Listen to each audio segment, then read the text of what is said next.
Good evening. Tonight we delve into the publication by historians Stephen Smoot and Brian Passatino, named Joseph Smith's Uncanonized Revelations. This book uncovers over 40 previously uncanonized revelations by Mormon founder Joseph Smith, also specifically the Church of Jesus Christ of Latter-day Saints. From prophecies of war to celestial doctrines and the blessings of polygamy, these revelations offer a fascinating yet controversial glimpse into Smith's prolific role as a revelator. Let's begin with this so called Adamic language, a supposed divine tongue revealed by Smith. According to Smith, this ancient language includes terms such as Amen, allegedly meaning the being which made all things in all its parts. However, this so called ancient language suspiciously borrows heavily from English. It's as if Smith created a mystical dialect by tweaking English words, which contradicts everything we know about the evolution of language. Language evolves independently and distinctly over millennia. Therefore, the credibility of this Adamic language is highly questionable and seems more like an invention to bolster Smith's prophetic claims. Moving on to the prophecies of war and peace, one revelation from 1837 warns of a very fierce and very terrible war approaching.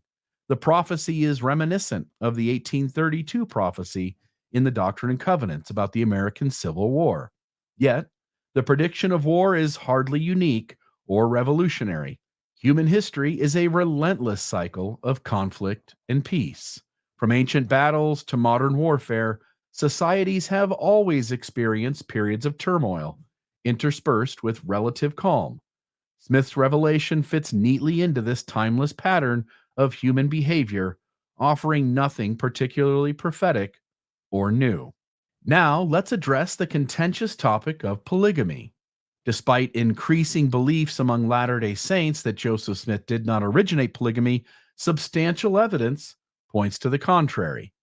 The book highlights an 1842 revelation where Smith marries Newell K. Whitney's daughter, Sarah Ann, endorsing the practice.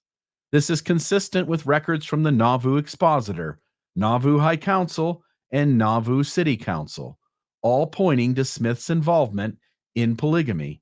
These historical documents suggest that Smith not only originated the theology, but also promoted the practice of polygamy, challenging the narrative that he was not its originator.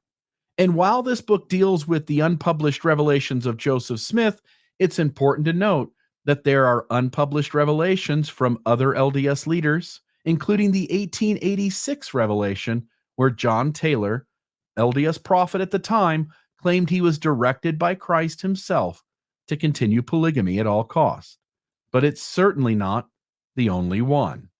In conclusion, while Smoot and Passatino's book aims to strengthen belief in Smith's prophetic role, it also opens the door to a critical examination.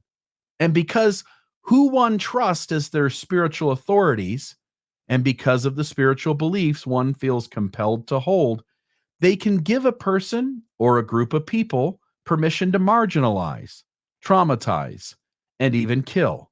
It is essential, therefore, to distinguish between real revelation from the gods and the myths and fabrication that spiritual gurus and their systems have imposed for tens of thousands, if not hundreds of thousands of years.